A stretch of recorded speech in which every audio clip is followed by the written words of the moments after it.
السلام عليكم، عاملين ايه يا اصحابي؟ كويسين؟ يا رب تكونوا بخير وصحه وسلامه ان شاء الله. النهارده هعمل معاكم سمك الفيليه. انا جبت سمك فيليه النهارده من فتح الله، اللي هو اللي نصه احمر ونصه ابيض. انا اول مره اجربه، وانا كنت بجرب السمك الفيليه الابيض خالص. والسمك الفيليه ده ليه فوائد عظيمه ومفيهوش دهون.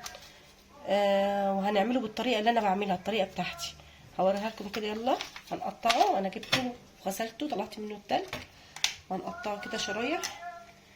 انا بصوا، انا مش عارفه اقطعه ازاي، عريض وفي ناس بتقطعه كده لحته كبيره كده، بس انا هعمل ايه؟ شرايح. بسم الله، هعمله كده كده، ولا تخينه ولا رفيعه، تبقى مظبوطه كده. بسم الله.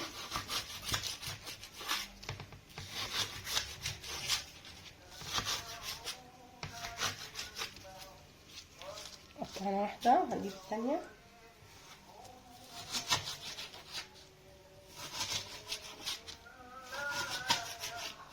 هنعمله كده على حبه رز وحبه سلطه، اكله خفيفه وسريعه. وعلى فكره السمك يعني مش غالي، يعني هي السمكتين دول جايباهم ب135، يعني يعتبر كيلو، يعني السمكتين كيلو. احنا كده قطعناهم، وهنعمل بقى الطريقه اللي بعديها. هنجيب طبق معانا، وهنحط كده ايه، كوبايه دقيق. بسم الله. واحنا هنا عندنا، انا حاطه كمون، وحاطه توم باودر، ومعلقه ملح، ومعلقه كزبره، كل حاجه معلقه معلقه. كان عندي شطه كده عاملاها مع حبه توم بخليها للسمك في التلاجة، برضو حطها عليها. نفضيهم على بعض، هنحط كده كل المكونات دي على بعض. احنا قلنا ايه؟ كمون وكزبره وتوم باودر، حبه شطه. لو انت مش عايزه شطه ما تحطيش شطه. هنقلب المكونات دي كلها مع بعض.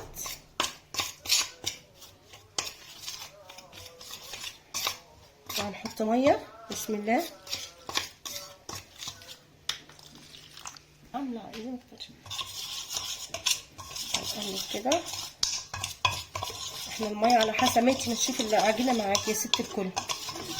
قلبيها كده، هتعوز ميه تاني. بسم الله. المحلول ده بيتحط في السمك لمده كده ساعه، نص ساعه، تتبل فيها. بعد كده تقلي. الطريقه دي تحفه، جربيها مش تندمي.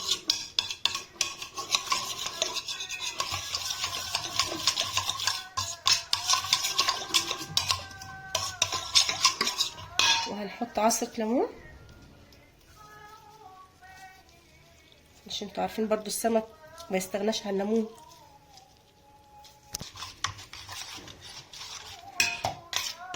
اهو يا ست الكل، احنا خلصنا الخلطه، بتبقى كده بالشكل ده، ولا تقيله ولا خفيفه. هنحط بقى ايه؟ السمكه كده حته بحته كده،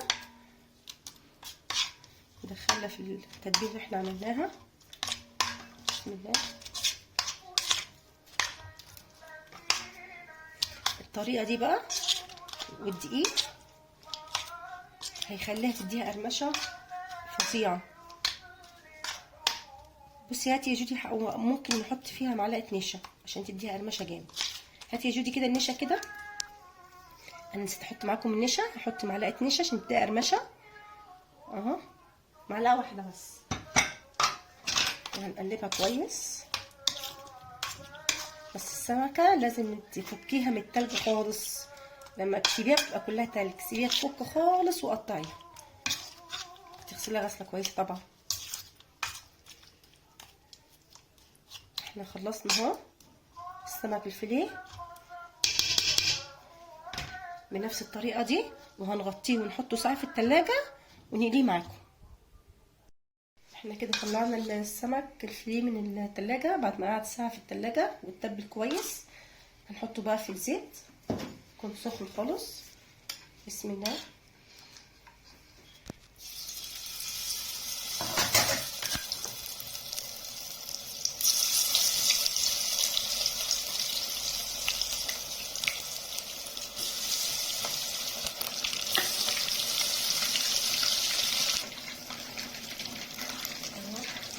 ما بياخدش حاجه في الزيت، يا دوبك بس هو بيتحط كده بيطيب في ثواني.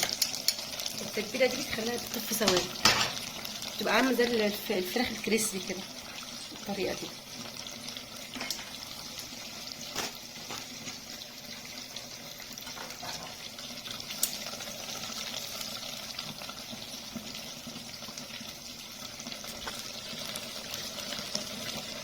هي الطريقه دي سهله وما بتاخدش معاكي حاجه، وفي نفس الوقت اكله اقتصاديه. يعني كيلو ب 135 حبه رز، يعني اكله كده ب 160 حبه سلطه. هنخلص ونرجع لكم. ادي احنا طلعنا اول دفعه، طلعناها شكلها عامله الفراخ الكريسبي. انا في الدفعه الثانيه بقى طلعت من الخلطه وحطيتها في الدقيق، بطنتها بالدقيق زي ما بتعملي الفراخ الكريسبي كده. طلعته من الخلطه وحطيته ايه في الدقيق اهو بالشكل ده. انا بطنته بالدقيق عشان نشوف الاختلاف اللي هو من غير دقيق بالتتبيله وبالدقيق. انا طبعا حمرته من غير الدقيق اهو شكله، وحمرته من غير بالدقيق ده، بطنته بالدقيق حسيته هو مقرمش اكتر. بصوا بنبطنه كده اكنك بتبطني هي شكلها عامل زي الفراخ الكريسبي. هنبطن دي برضو اهو. بسم الله. لقيته مديله قرمشه رهيبه برضو الدقيق مع التتبيله.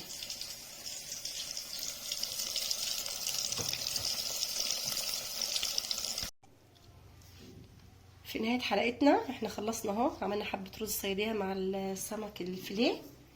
في الاخر عايز تاكلي السمك في عيش بطحينه عادي.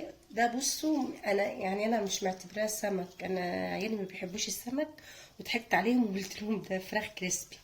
يعني هي بص عامله دي الطريقه اللي بطنتها بالدقيق معاكم دي اهي، شكلها عامل ازاي من جوه، ودي الطريقه اللي انا حطيتها على طول في الزيت قدامكم اهي. الاتنين حلوين والله، شكلها عامل زي الفراخ مش السمك الفيليه. في نهايه الحلقه مع السلامه، واشوفكم في فيديو جديد.